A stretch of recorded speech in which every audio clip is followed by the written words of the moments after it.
Yes.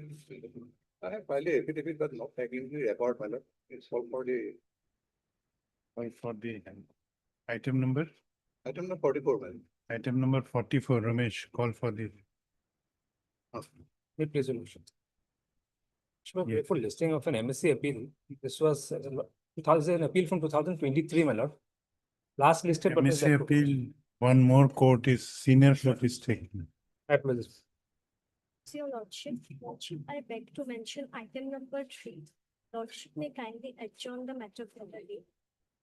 Miss S. Hajurika, the learned counsel for the appellant who prays for an adjournment on the ground of personal difficulty of the conducting counsel. Prayer is allowed. Let this matter be listed after a week on a date to be fixed by registration. After a week. May I please, Lordship? This is item number 1, Lordship. The matter may kindly be passed over for a day, Lordship. Heard Mr. A. Mena, the learned counsel for the petitioner. You have informed the other Yes, side Lordship. who prays for an adjournment on the ground of personal difficulty. He submits that he has informed the learned counsel for the respondent regarding his prayer for adjournment, who does not have any objection to the same.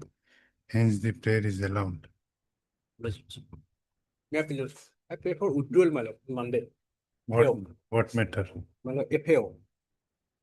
Okay. Monday. Deep level. Please, my lord, I beg to mention item number 56 of supplementary list, my lord. In this matter, my lord, conducting counsel, Mr. Samaria has some personal difficulties today, lordship. Heard Mr. What is your name? Zaman, lord. M.M. Jaman, the learned counsel for the appellant who prays for an adjournment on the ground of personal difficulty of the conducting counsel for the appellant. The prayer is allowed.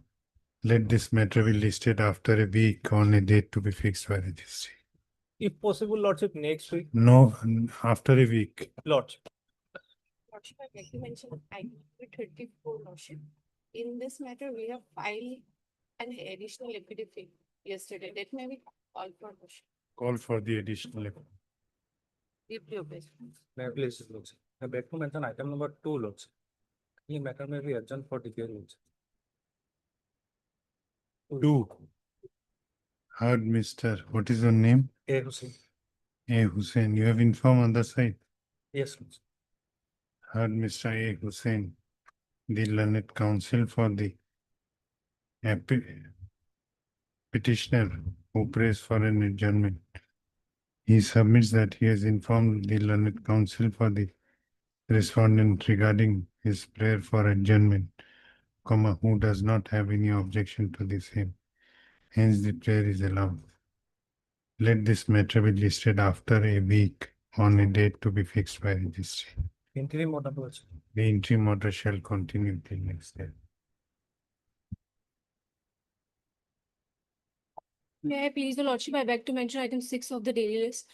During the pendency of the contempt petition, the beneficial owner, that is the Airport Authority of India, has filed an appeal with a condemnation delay of 73 days. So the matter may be kept in abeyance. And the government advocate has also not filed any affidavit till date. Who are you? For? You are for? Petitioner. Okay, we'll wait for your turn. When the matter is called, we'll pass orders after going through the records. Wait for your turn.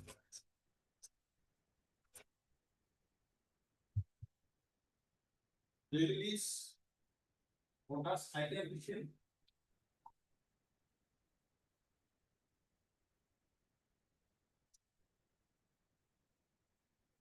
May I please, Your Lordship?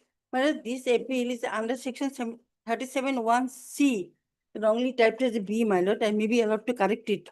Of the Arbitration and Conciliation Act 1986, against the impugned judgment and order dated 19/5/2014, passed by the District Judge Kamrup Metro, my lord, in Miss Arbitration case number 444 of 2010, by setting aside the arbitral award 16/7/2010, in respect of the railways counter claim, amount to rupees 1,61,59,000 667.10.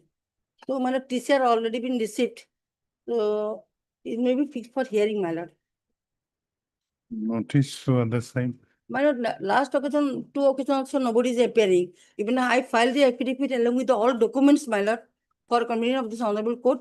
But you could not serve the copy of the affidavit because nobody is taking, B's name is showing in this cost list bus.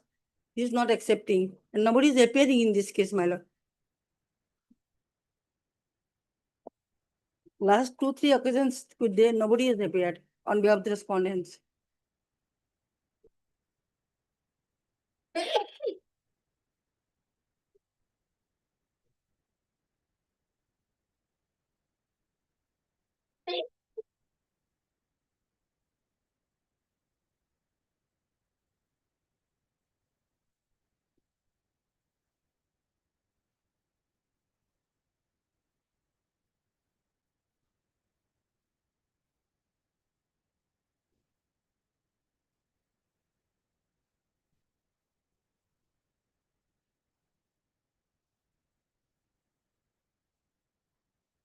Heard Miss U. Chakravarti, learned senior special counsel, appearing for the appellant. She submits that this appeal is ready for hearing and none is representing the respondent since last few dates. Stop. On perusal of order dated 4/2/2019, it appears that this matter was already directed to be listed for final hearing in usual course. Hence, let this matter be listed for hearing. Give a fixed date No, in the month of November. in the month of November, November 19th, November. on 19th of November. On 19th of November. of last. Yes, ma'am. This is also an appeal under section 39 of Arbitration Act 1940, read with section 37(1)(c) of the Arbitration Conciliation Act. Since the repeal, the impugned judgment 17/4/2014, part by the Lane District of Kamrup Metro Gauhati in misarbitration case number 643 of 2006. We'll fix it for hearing. This is also, my lord, ready for hearing. Yes, And ma'am. Miss Hearing, my lord. U. Chakravarti, Same date may be fixed. the learned 19th November. Special Senior Railway Council. Also, Mr. What is your name? R. Hussain. R. Hussain, the learned counsel appearing for the respondent. Since this appeal is ready for hearing, list the same for hearing on 19th of November. 19th November. But Bless you, Lord.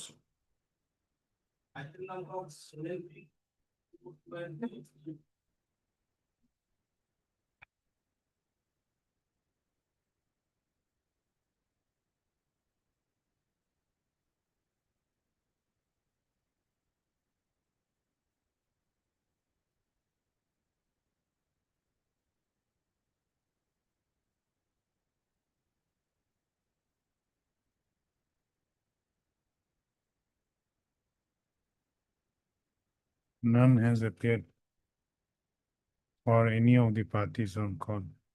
List these matters for hearing after 6 weeks on a date to be fixed by the list.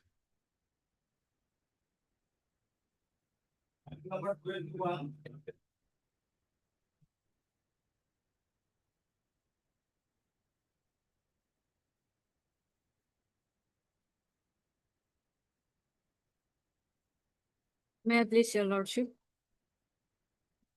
As per the order dated 21/8/26, I wait for service report upon respondent number 2.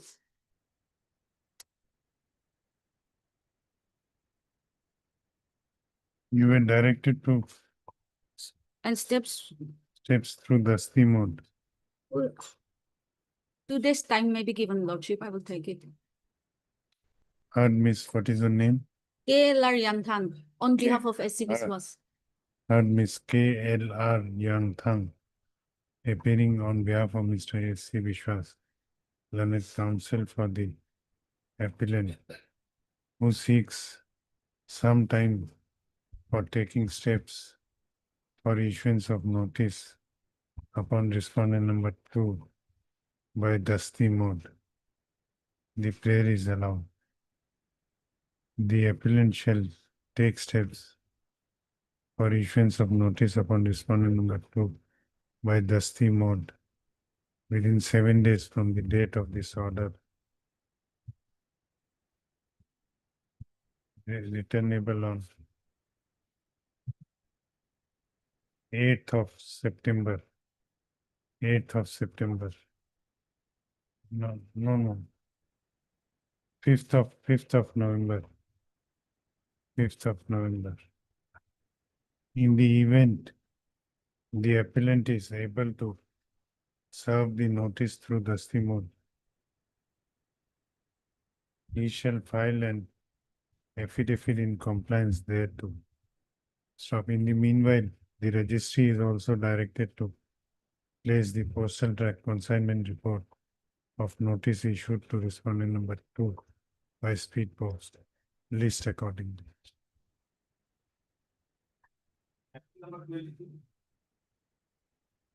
Wait, please, Your Lordship. Lordship, in this case, we have filed our additional affidavit today for newspaper publication. So let it come after 10 days or 1 week.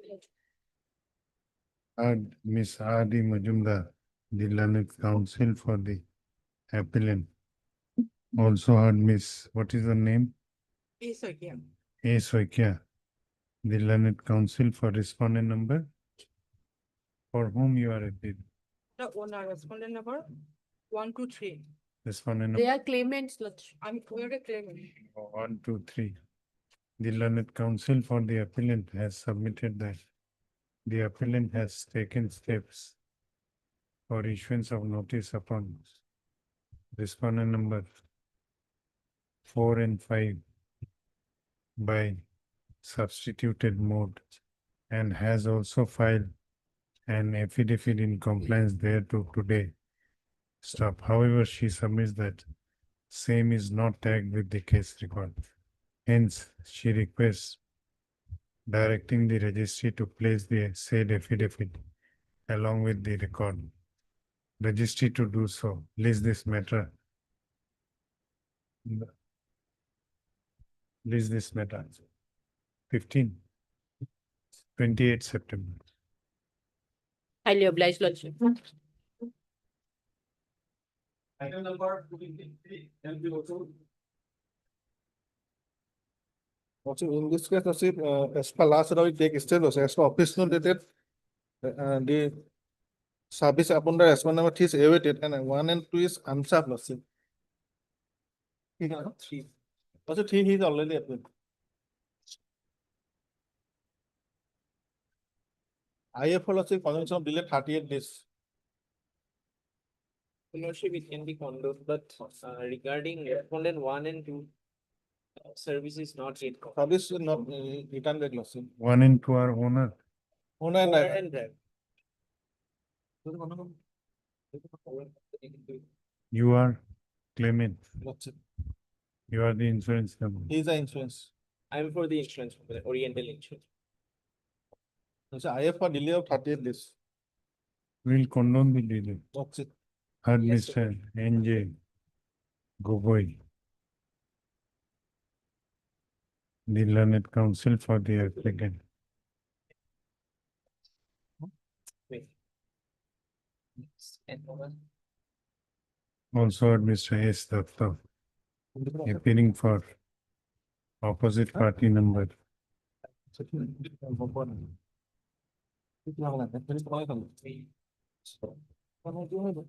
Who are 1 and 2? What's 1 and 2 is the, 1 is the owner. You are appearing for?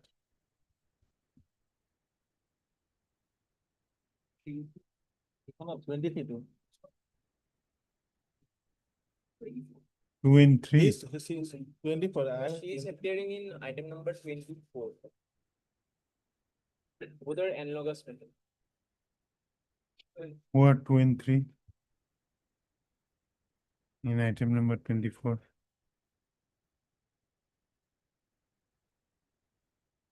Who are they? Owner and driver.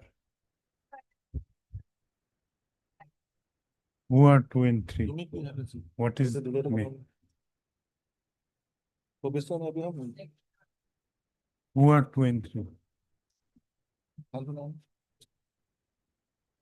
Who are they? You must be knowing their names. And also most probably they will be owner and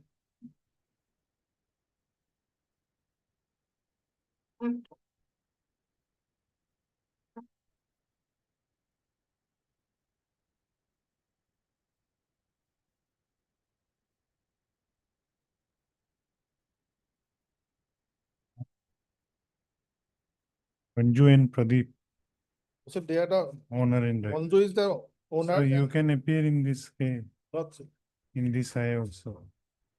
What is your name? Mrs. Das, appearing on behalf of KK Handic, appears for respondent number, opposite party number 1 and 2. Are you opposing? Are you opposing the prayer for condemnation of delay? Related to my opposition.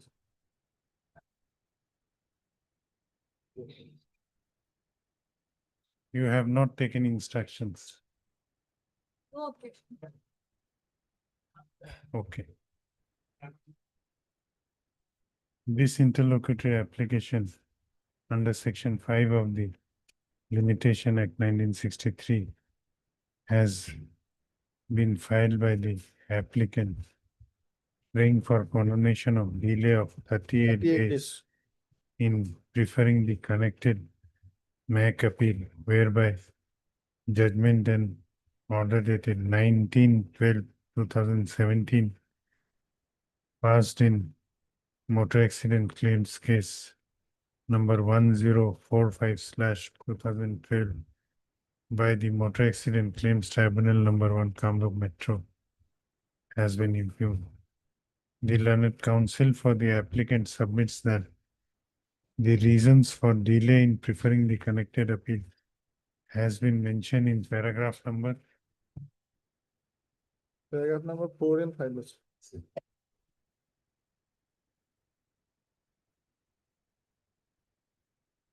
Also, paragraph number 4 and 5 and the grounds is page 3, 4. paragraph 7 also. 7, Roman 2 and 3. Paragraph number 7 of the instant interlocutory application. The learned counsel for the opposite parties have not opposed to the prayer for condemnation of delay. Stop. I have gone through the grounds stated in the instant interlocutory application. After considering the said grounds, it appears that the present applicant was prevented by sufficient cause in preferring the connected appeal within the prescribed period of limitation. As such, the delay of 38 days in preferring the connected appeal is hereby condoned, and this interlocutory application is allowed. The registry is directed to list the connected MAC appeal and register the connected MAC appeal and list the same for admission along with MAC appeal number 499/2018 after a week on a date to be fixed by. Also, may have been already numbered also. No, Alia also. Our MAC appeal has been numbered. List the connected MAC appeal for admission Also. along with MAC appeal number 499/2018 after a week on a date to be fixed by. Apply this.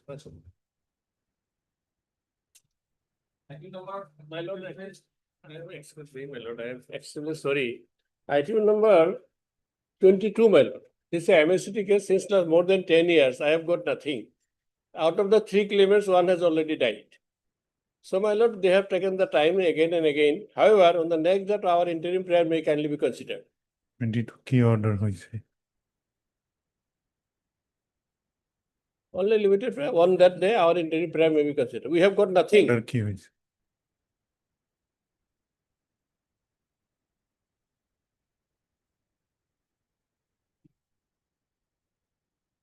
Already 1 claimant died, well, few days back. Next date. Next date. 29. 28th of September will. They may, our interim prayer on that day may kindly be considered. On that day you make your prayer. You know, since like 10 years, they have paid us nothing. No, Death case. on that day you may make prayer.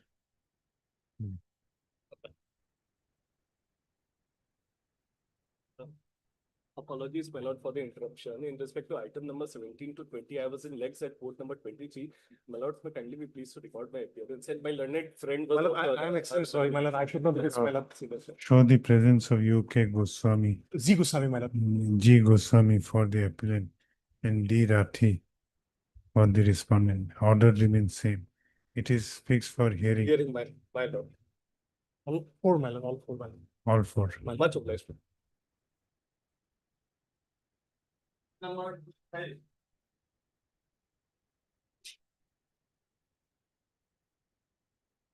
Wait, page lordship. Office note dated lordship 14/8 lordship. Upon respondent number lordship 2, 3, 4, 6, 7, and 8 lordship. Service report is awaited.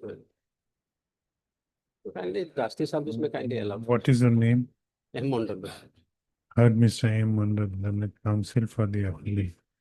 Also heard Miss, what is the P. Sharma appearing for respondent number 1.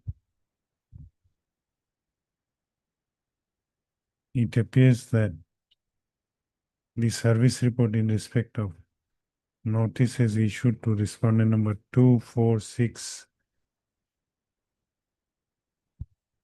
and 7 is awaited.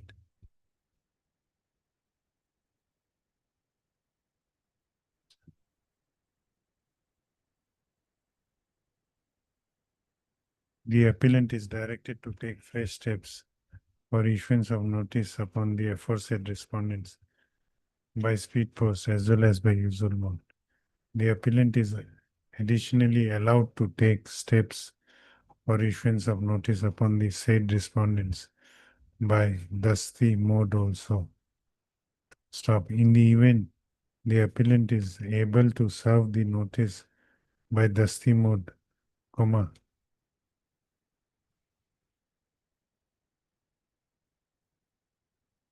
he shall submit an affidavit in compliance thereto on the next date fixed. Let this matter be listed. 30 of October. Item number 26. Wait, this is your lordship. Lordship, as per office note dated 26/8/26, dusty report is not sent because we have not yet received the dusty report. And lordship, respondent 3 has expired, so he might be striked out. Lordship, he is the driver. And Heard Miss R.D. Majumdar, Learned Counsel for the appellant, who submits that some more time may be granted to the appellant to. You have taken steps or not? By yes, we have sent the notices, lordship, to the Take- insurance, the service. some more time be granted to the appellant for filing affidavit in compliance regarding service of notice upon respondent number 2 by dusty mode. She further submits that the respondent number 3, from where you are saying that he has died, Lordship, the office note itself, lordship, respondent number 3 expired, flag B.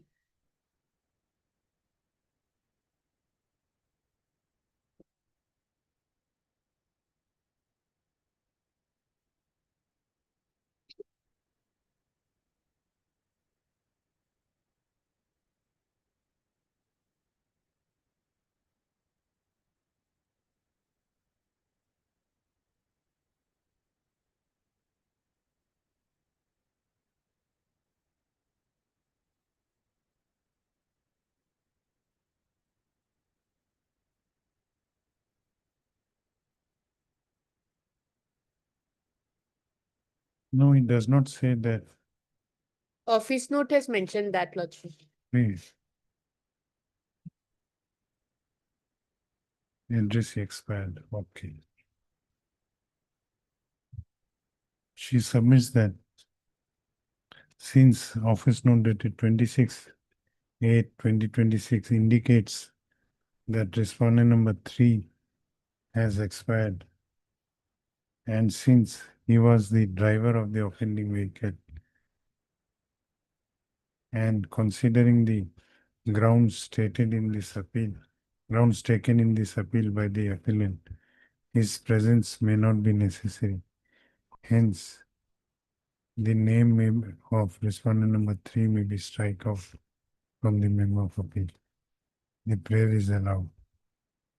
Let this matter be listed after 2 weeks on a date to be fixed by this. Hello, guys, Lordship. Item number 27.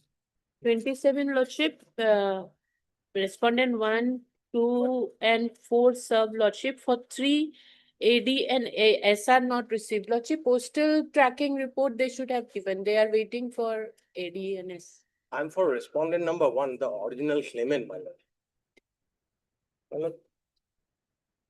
My lord, Miss R.D. my lord, Majumdar. I have a small prayer in this matter, my lord. Lordship will have a look at the order passed on 1/8/2023 in the IA. At the time of granting stay, 50% was ordered to be deposited, and pursuant to that order, certain amount was deposited on 19/9/2023. Now, my lord, the earlier set of counsel who was representing the claimant did not inform the claimant about such deposit. So may I pray that some order may be passed so that I can withdraw. You file an I. You file a, where should I pass that on?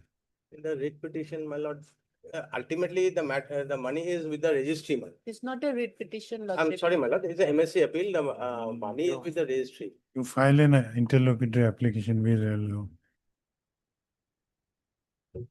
Heard Miss R.D. Majumdar, the learned counsel for the appellant, also had Mr. S. Chakraborty, the learned counsel for respondent number 1.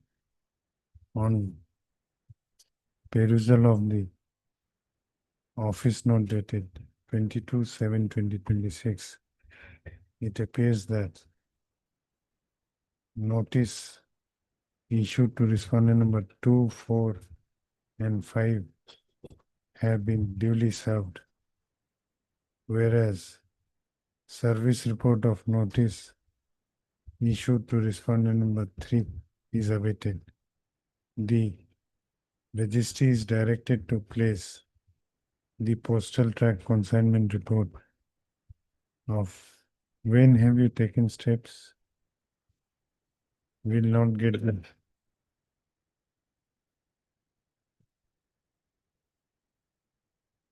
postal track consignment report of the notices sent to respondent number 3 by speed post before this court on the next date fixed. Let this matter be listed again on 8th of October. 8th October. Obliged, Lordship.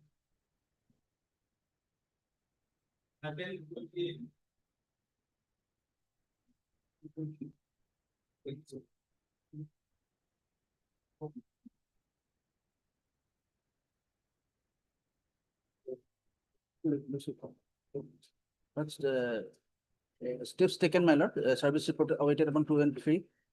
And my lord, I filed an I'm for claimant respondent number 1. I filed application for withdrawal of the amount deposited by them. no objection, my lord. In main appeal, heard Mr. V.K. Burwa, the learned counsel for the appellant. Also heard Mr. B.K. Jain, the learned counsel for respondent number 1. Respondent number 1. On perusal of office note dated 26/8/2026, it appears that notices issued to the other respondents have not yet returned. The registry is directed to place the postal track consignment report of notices issued to respondent number 1 Respondent number 2 and 3 by speed post before this court on the next date fixed. Let this matter be listed 28th of September. I to the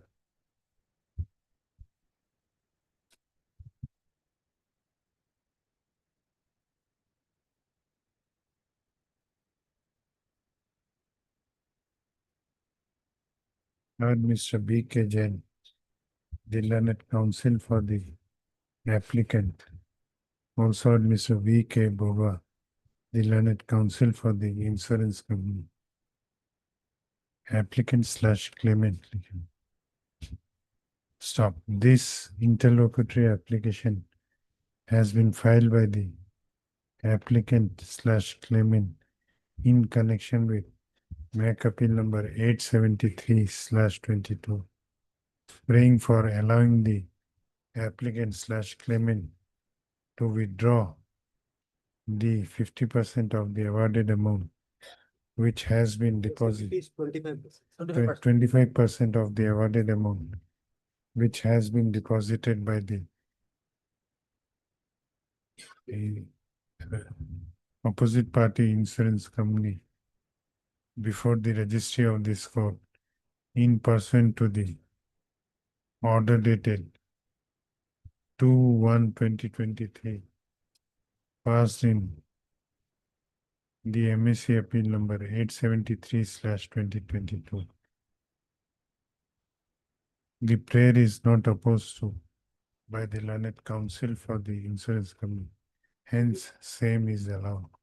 The registry is directed to disburse the amount deposited by the insurance company in pursuant to the order dated 2/1/2023 passed in MSC case number, MSC appeal number 873/2022, before it, after proper verification to the claimant slash present applicant. This interlocutory application is accordingly disposed of. Hello. Article 29.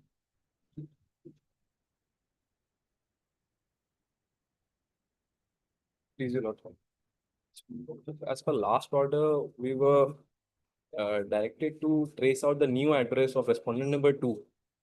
But we have not got any instruction from the company regarding the same. We may be allowed to take paper publication upon respondent number 2, my lord. Heard Mr. S. Sharma, the learned counsel for the appellant. Also heard Miss E. S. E. Murtaja, the learned counsel for respondent number 1. The learned counsel for the appellant has submitted that the appellant is unable to find out the new address of respondent number 2.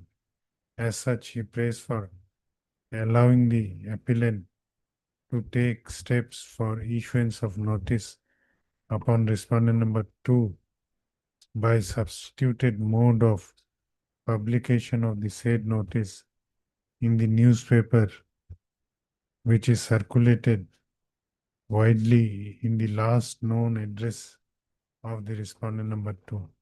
The prayer is allowed.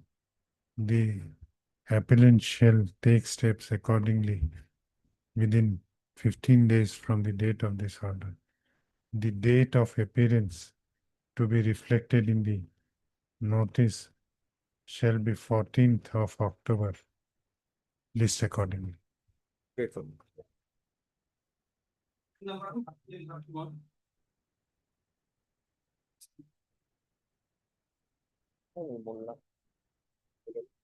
Lordship, last order, Lordship directed Mr. Mullah to seek instruction whether he will appear in this matter also. In my case, he is appearing for respondent number 2. In case filed by the Respondent number 4. 4. So whether he will appear for 4 in his case also. Huh? 31. Heard Mr. G. J. Sharma, the learned counsel for the appellants in MSC appeal number 627/2024. also heard Mr. A. Bhattacharya, the learned counsel for respondent number 1 in MAC appeal number 627/2024, as well as Miss D. Goswami, appearing for respondent number 3 in the said appeal, as well as Mr. S. M. Mullah, appearing for respondent number 2 in the said appeal.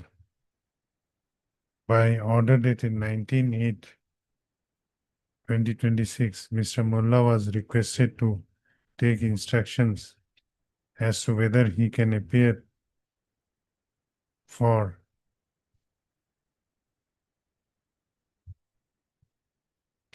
which respondent? Respondent number 4. Respondent number 4 Owner in of the In MAC appeal in MAC appeal number 328/2026.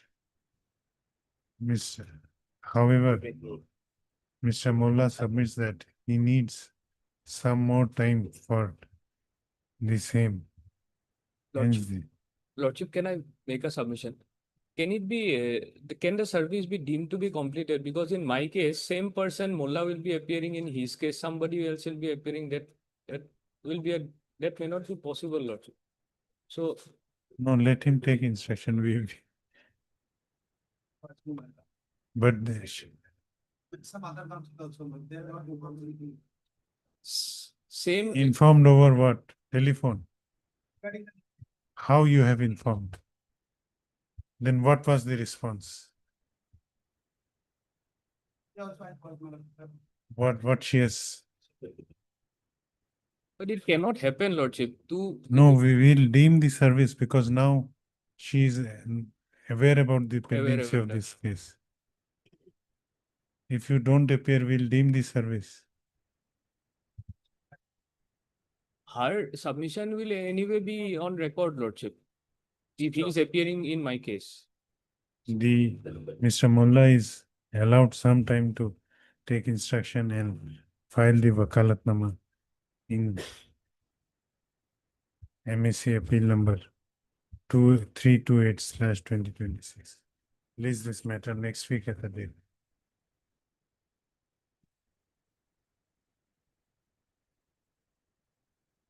Release this appeal again on 7th of September. 7th of September. 7th. Much more. Lordship, and there is an IA, Lordship, they have filed for stay that has been allowed. And amount stay is subject to payment of the 50%. So, Lordship, probably they have not paid the amount. No, we have deposit. Then Lordship, I'll withdraw, Lordship, that amount How? by making an application before the registry. Because there is an He has to make it high. Or No, allowing him to withdraw. no. In the order in the IA itself, it is reflected that in the event such an amount is deposited by the applicant before the registry, the same shall be disbursed to the claimant respondent by the after proper. then you approach the registry. Yes, I could not check the record. Obliged.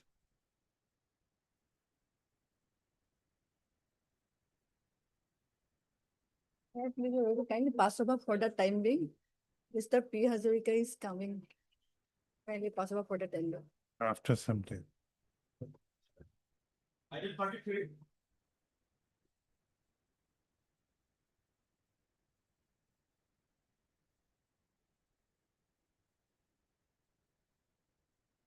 May I please, Lordship? My lord, we have filed this review petition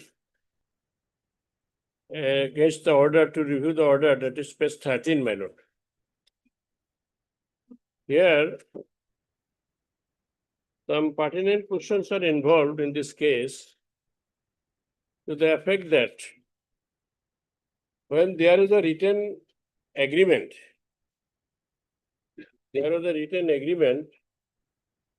between the two parties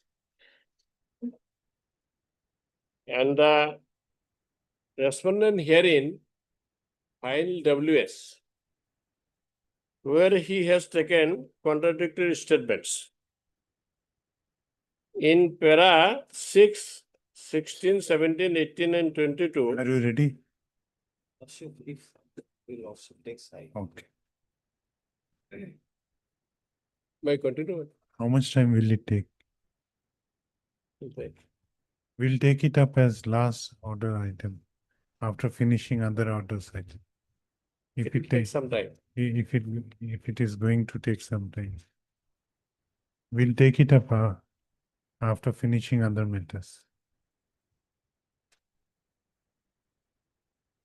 This what my thing. Lordship, matter will be passed over for the time being. Senior counsel, Mr. D. Mozumdar is on legs. Okay. After some time. Item 35.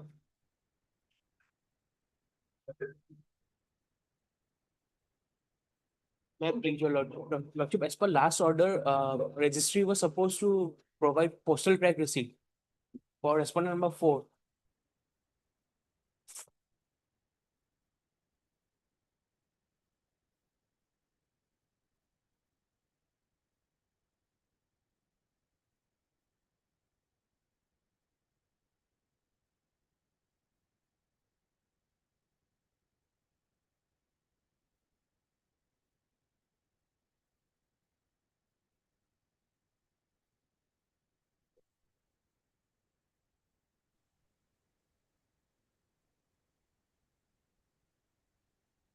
Nothing has been heard, Mr. What is your name? J.A. Sikdar. J. Sigdar, the learned counsel for the appellant. Also heard Ms. M. Chaudhary, the learned counsel for respondent number 1. It appears that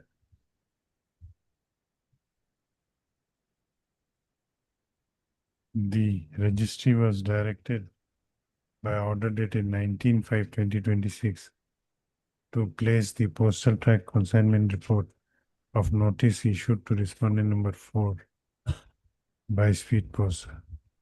However, same has not been complied with.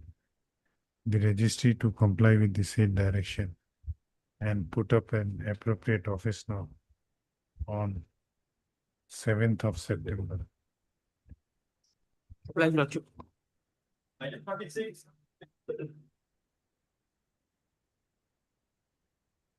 Lordship. I'm appealing for the respondent number 3 and 3 only.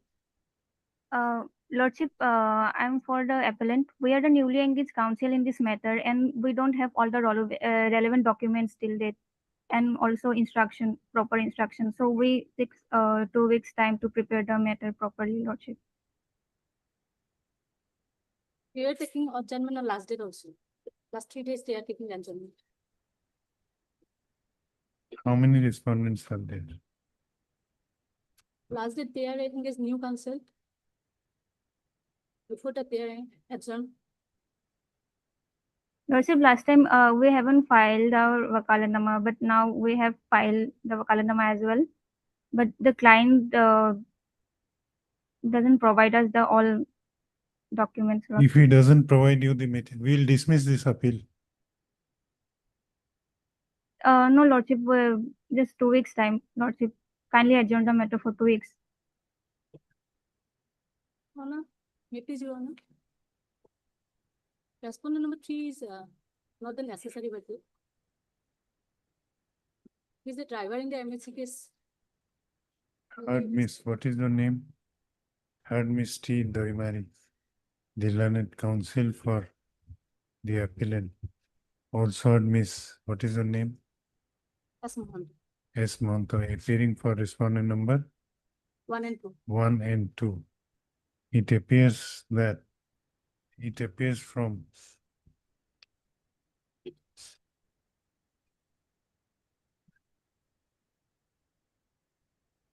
office note dated 25/8/2026 that notice issued to respondent number 3 has returned without service. As such, the appellant is directed to take fresh steps for issuance of notice upon respondent number 3 by speed post as well as by usual mode again within 7 days from the date of this order, returnable on 5th of Sorted. 5th of October, September last year. 30 September, list accordingly. Obliged. May it please your lordship. Lordship's office note dated 25/8/26. Lordship, the sole respondent service was awaited in this matter. Lordship. You are appearing,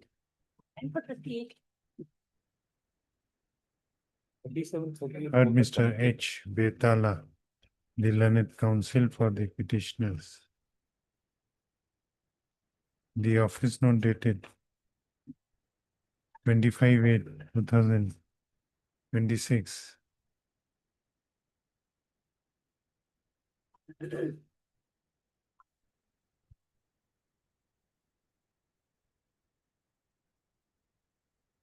Shows that the notices you issued to the sole respondent by usual mode could not be served.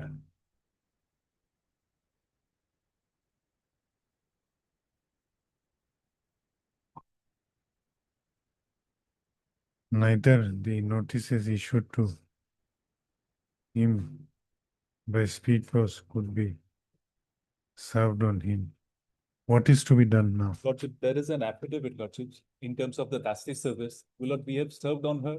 And pursuant to this, Lordship's order was that the counseling has to be taken by the principal judge. So she is very well aware of the fact that the matter is pending. It's because this direction of counseling was in terms of your Lordship's order. No, where is the service? Lordship, that is affidavit is on record, Lord. That she has refused to accept, Lordship. We had served her in the family court proceedings. What She refused this to- I is for? So it is flagged, mark, probably, perhaps. Lord.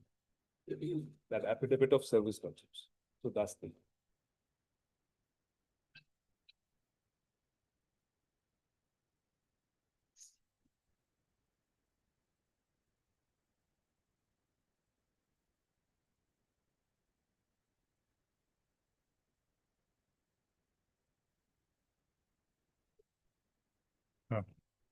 नहीं service ये card दीजिए. No, office note cut it. It appears from order dated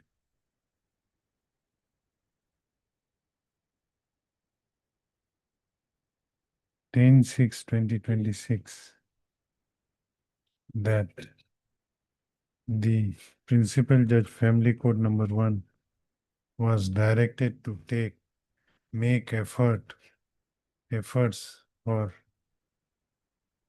conciliation under Order 32 capital A within bracket 3 of the Code of Civil Procedure 1908 and let this court know about the result of such efforts.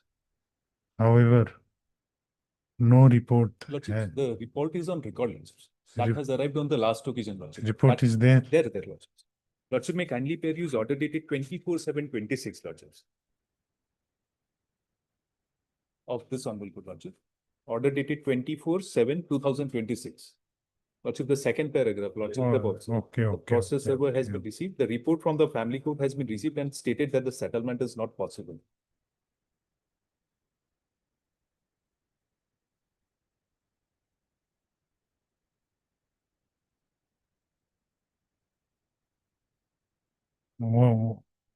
What you are seeking in these two? Lordships, in these two petitions, Lordships, the matter was fixed for judgment. Thereafter, Lordship, the wife files an application for recalling of the order and then proceeding with the cross-examination. Lordships, this has turned the hands of the clock back to the stage of cross-examination. Lordship, after the judgment, Lordships, when the matter was fixed at the stage of judgment, even written submissions were submitted, Lordship. This would be perhaps, Lordship. This telling is us a anything. divorce case. Divorce case.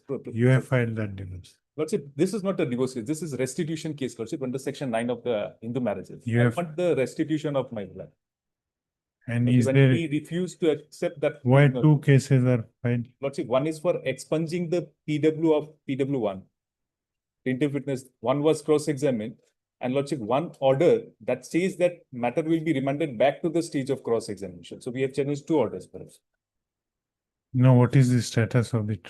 Lordship, Trial. it is, since there is an interim order, Lordship, the matter is now at the stage of cross-examination of PW2. One has been cross-examined, for which we have approached this court for expunging the PW1.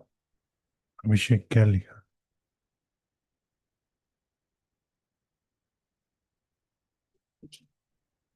Stop.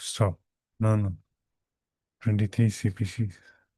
However, on the last date, that is on 24/7/2026, it was reported by the family court that there is no possibility of reaching an amicable settlement between the parties.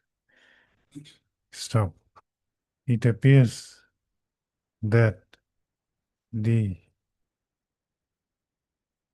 respondent is aware about the pendency of these CRPIOs.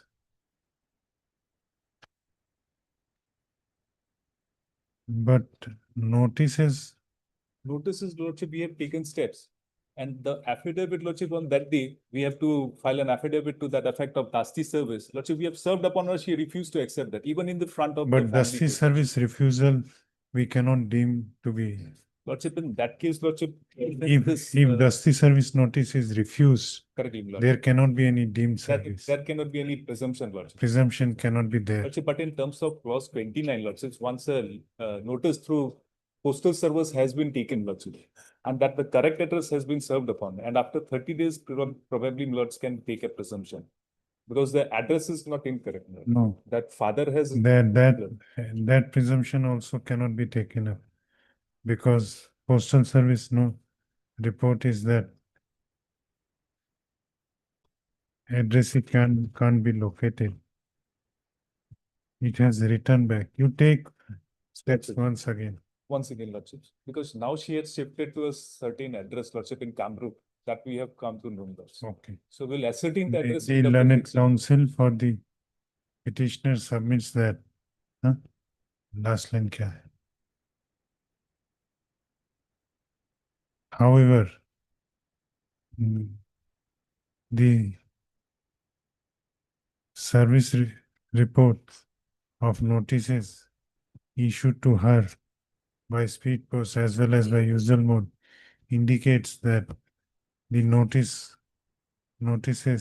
so issued could not be served on her. Stop.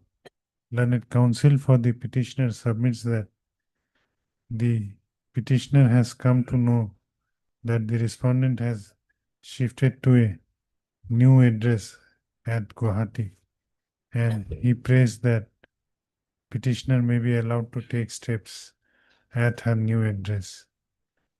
The prayer is allowed. The petitioner shall take steps.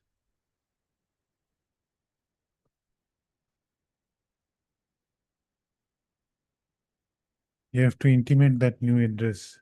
Lordship, we will ascertain in terms of order 5 rule 16A, Lordships, and that we will have to file an affidavit. We have ascertained the address, on that we will take steps. Lordship. Okay. Allowed to take steps for issuance of notice upon sole responding by speed post as well as by usual mode at her new address after ascertaining the same. Let this matter be listed 25th of September. The interim order granted earlier shall continue till next time. I'm obliged.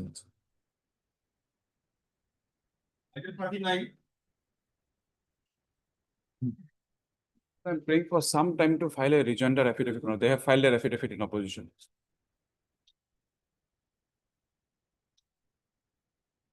Ten days maybe, even more.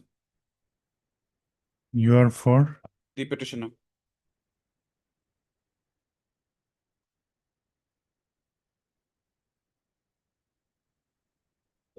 Heard Mr. P. N. Goswami. N Deka, my lord. Sorry. 39.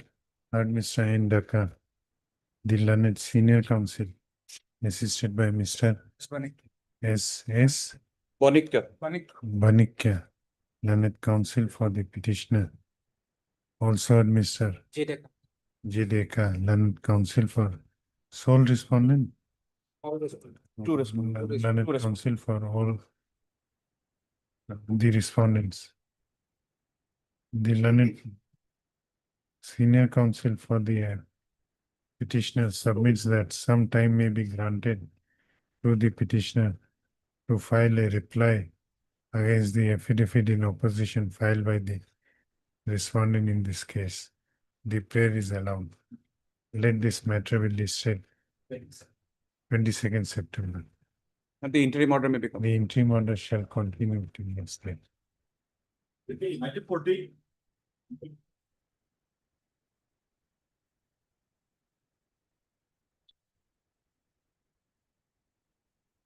My lord, in this case, as per office note, lordship, respondent number 2 and 4, service lordship already completed, but regarding respondent number 3, lordship, addressee was not found.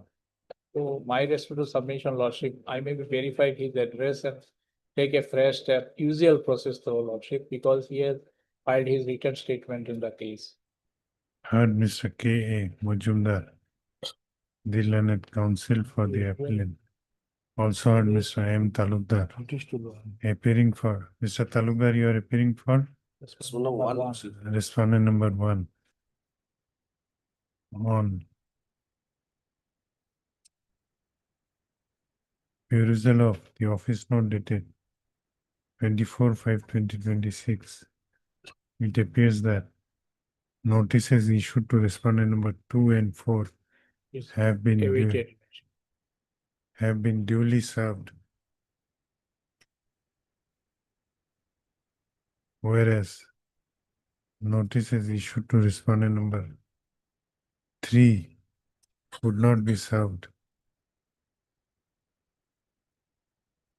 The appellant shall take fresh steps for issuance of notice upon respondent number 3 On usual process, lordship, so that it can by usual process as well as by speed. registered post already, lordship, earlier taken. Take one more time, as well as by use speed post within 7 days from the date of this order, returnable on 30th of My prayer is that there is a petition filed with the appellant along with the appeal. I think it is a stay petition. No order has been passed in this. Lordship, at this stage, I am not pressing this, lordship. we are issue notice. Already notice was issued, lordship. Notice was issued. Same order Lordship. in I also. I will take steps by usual process As well as by speed post on respondent number 3 Lordship, as I well will as allow opposite 2 weeks party time to enable me to verify the address locally, lordship. He is from Silchar. My petition within 15 days lordship. from the date So of this order, returnable on lumbar date. It may be after October, lordship. 5th of September. October. 5th of October.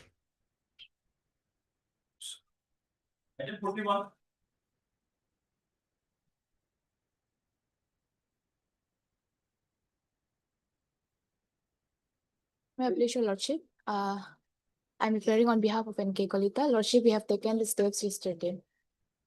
What is your name? M. Teronpi. Heard Miss M. Terongpi, learned counsel for the appellant.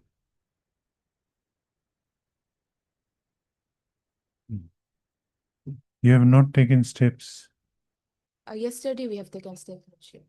though the office note dated 26/8/2026 indicates that the appellant have not taken steps for issuance of notice. However, learned counsel for the appellant submits that the steps were taken for issuance of notice by the appellant yesterday only. Registry to verify the same and put up the appropriate note.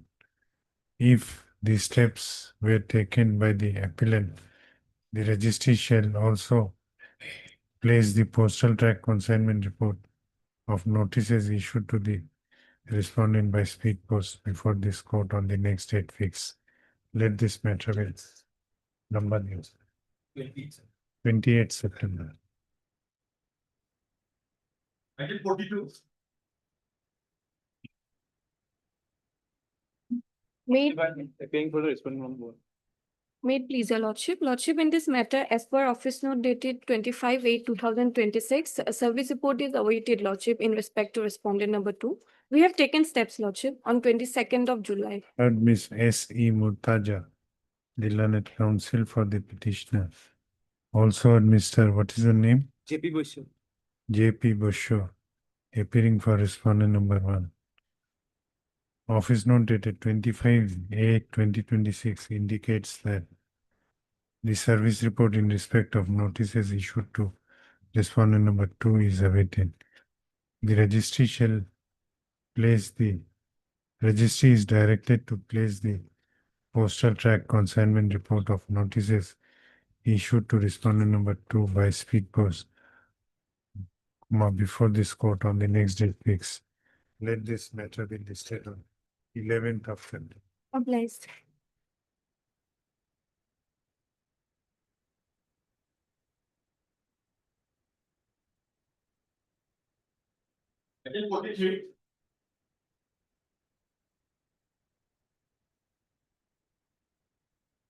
Lordship, here in this case, service is complete, however, LCR has not been received. Heard Mr. S.P. Sharma, the learned counsel for the appellant.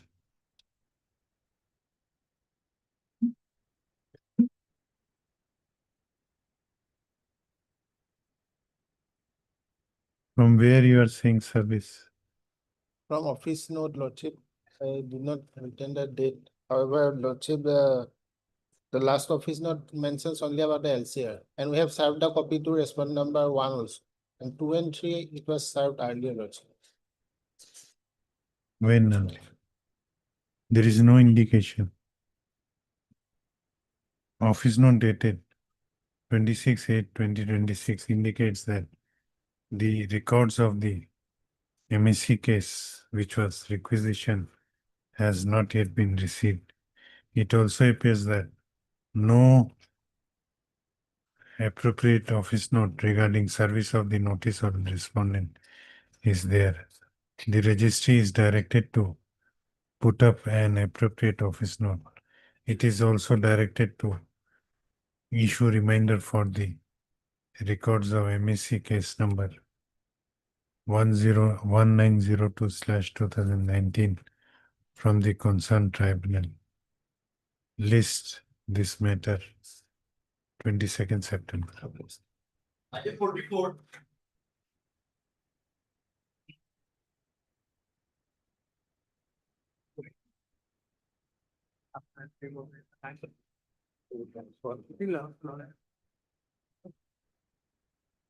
Yes. Lord, that is, The affidavit I say. my learned friend has filed an affidavit in opposition today. That it has been tagged out. Yesterday. Whether it has been tagged. You have not received the copy. I think already come. I have given the request. Have you furnished a copy to the other side? Yes, yes, copy I have received. Already. Then we'll hear it. What is your submission? What should we do? We can hear it for final disposal. Matter is fixed before the trial court on 31st. What should we do? I am ready for it. Simple matter of there, the suit is maintainable. When the suit We'll without take up the hearing at 2. 2. 2. Okay.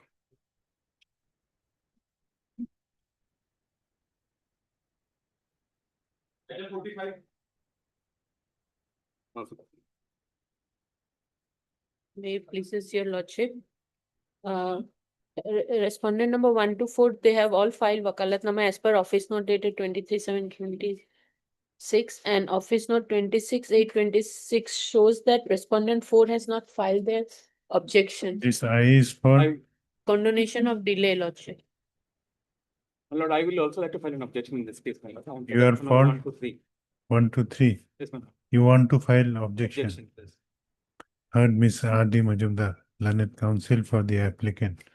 Also heard Mr. A.B. Day, learned counsel for opposite party number 1, 2, and 3, who submits that the opposite party number 1, 2, and 3 intends to file a written objection in this case, and as such, some time may be granted to them to do so. The prayer is allowed. Lordship, Also heard Miss, what is your name? on behalf of NH Laskar, What is your name? behalf of NH Laskar for respondent number 4. Yes, what is your Lordship, name? I'll just take leave, Lordship. Lordship, maybe 2 weeks time for. But what is your name? S. Sheikh.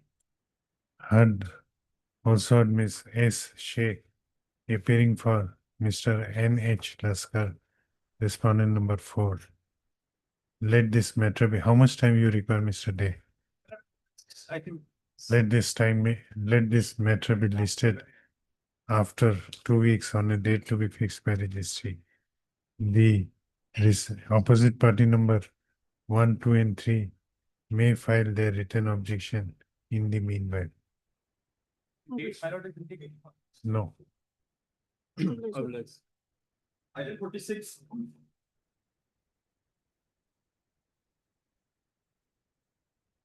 May it please the Lordship.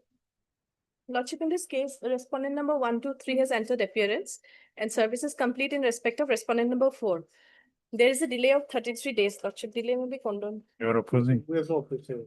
Heard Miss M. Soikia, the learned counsel for the applicant. Also heard Mr. What is the name? A. Rahman, appearing for opposite party number 1, 2, 3. 1, 2, 3. You are also 1, 2, and 3.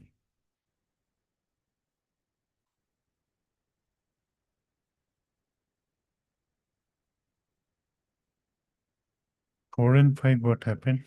4, Lordship, notice of respondent number 4 was received by some advocate, Lordship. And As 5, per office note dated 21/8/26. 5, 5, Lordship, we were supposed to ascertain the correct address. We'll take steps in the main appeal, Lordship. Now we are unable to find his address. this interlocutory application has been filed by the applicant insurance company, praying for condonation of delay of 33 days in preferring the connected appeal, wherein the judgment and award dated 11/9/2025 passed in MAC case number 12/2021 by the Motor Accident Claims Tribunal Tinisukia has been impugned. The learned counsel for the applicant submits that the reasons for delay caused in filing the connected appeal has been stated by the applicants in paragraph number 2 of the instant interlocutory application. Stop. The learned counsel for the applicant, opposite party number 1, 2, and 3 / claimant have not opposed the prayer for condonation of delay, and as such, the notice to opposite party number 4 and 5 is waived in this case. Considering the submissions made by learned counsel for the petitioner, applicant, as well as grounds stated in the instant interlocutory application, this court is of considered opinion that the applicant was prevented due to sufficient cause